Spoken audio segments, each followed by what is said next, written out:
Have you ever wondered how speedrunners achieve such low times? In Minecraft, many speedrunners use strategies to cut as much time as possible. Dude. Oh my god. Let's take a look at the tools and things that Minecraft speedrunners know that you probably don't. Are you ever in search of diamonds but can't find any? Well, what if I told you that speedrunners have found a way to get diamonds using the game's code? There are very few people who know the code of Minecraft as much as Matthew Bolan. On March 14th of this year, Matthew uploaded a video titled How to Find Diamonds Mathematically. Here's how it works. Using clay and gravel patches in swamps and rivers, you can find diamonds a set amount of blocks away from the middle, since that is just how the seed works. You find the middle of the patch, count blocks in the Z direction, and boom, diamonds. Well, have you ever been strip mining and you stumble into a blue ore, get excited, then realize it's just lapis? Don't be upset, because you basically did find diamonds. Going north 4 blocks from lapis lazuli can lead you to diamonds. So next time you find gravel, clay, or lapis, make sure to thank Matthew Bolan, and check out his video in the description to learn how to do it. One thing speedrunners need to beat Minecraft is blaze rods. You know, those things that blazes drop? I'm sure you all know that going to a blaze spawner in a fortress is the best way to do it. But what in the world is this player doing? Well, a blaze bed is a method of strategically blowing up a bed by a blaze spawner to clear the blocks around it. Blazes need room to spawn. So, by getting rid of most of the blocks around it with one single click, an efficient blaze bed can increase your chance of leaving the spawner in under 50 seconds by 18% compared to just mining the floor yourself. If using a blaze spawner, blaze bedding has become essential and is necessary to obtain top times. But what if you don't like blaze spawners, or you simply can't find them? Well, I have the perfect strategy for you. In biomes and terrain that have low mob spawns, such as soul sand valleys and warped forests, stray blaze spawns are all you need. Speedrunners exploit the use of render distance to get more blazes to spawn closer to them. The game has a cap on the number of mobs that can spawn within 128 blocks of the player. So, by reducing the render distance to 5, the game spawns mobs closer to the player, but still has the same mob cap, meaning you get tons of spawns. Such a thing was used in the current world record held by Brentilda, who in his run didn't even see a single blaze spawner. Another way Minecraft speedrunners abuse the render distance is the pearl hang.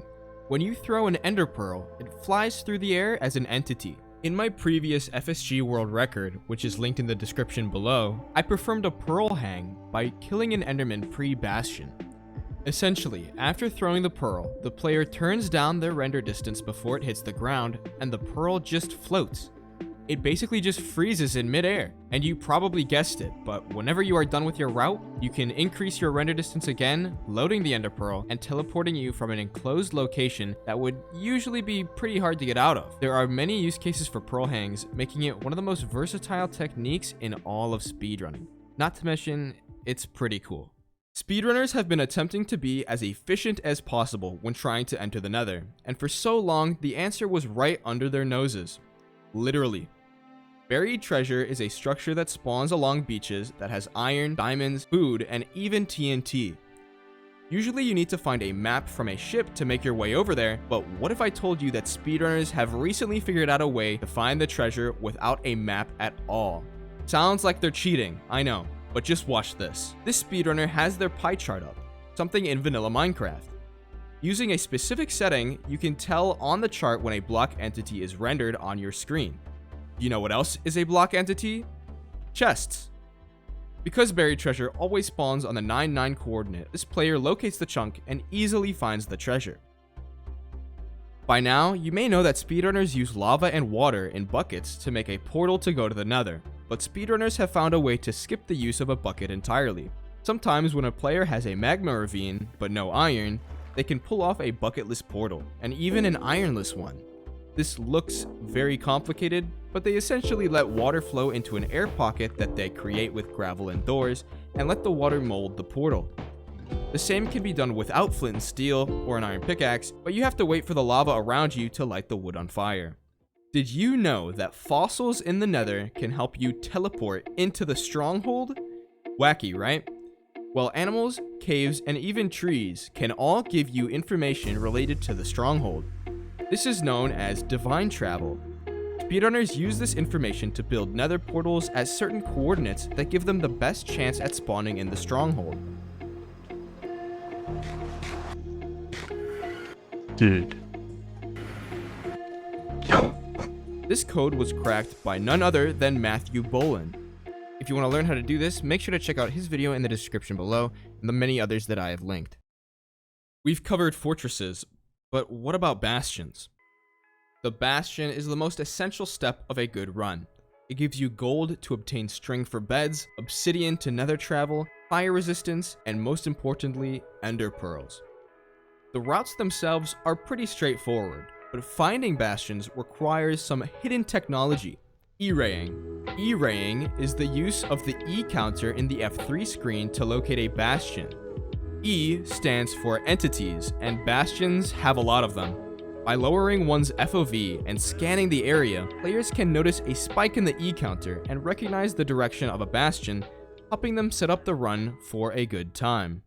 There are some strange occurrences that Minecraft speedrunners run into quite often. Something that the top architects of the game are still trying to understand happens with clipping. A certain movement called a blip or a pogo happens when you clip into both a water block and a solid block at the same time, making the player take no fall damage but still land on the block, which is a time save from having to sink into the water since it saves momentum. How do Minecraft speedrunners actually kill the dragon? They use beds and anchors. These two seemingly normal items explode when used in the end, something speedrunners instantly tried to abuse. Who first came up with the idea? None other than Mr. Bolan again, but this time with the help of Geosquare. This video, which was uploaded but unlisted in 2019, shows a player get a dragon perch and go to the end fountain to explode beds at the dragon's head.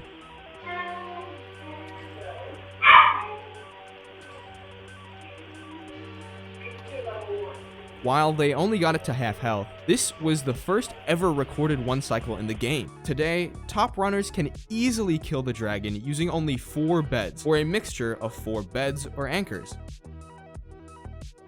And that was the top 10 strategies and technology that Minecraft speedrunners use to obtain such low times. If you enjoyed this video, make sure to subscribe and leave a like. And also check the description to figure out how you can speedrun yourself by using these strategies. Well, other than that, thank you, and I hope you guys have a great day.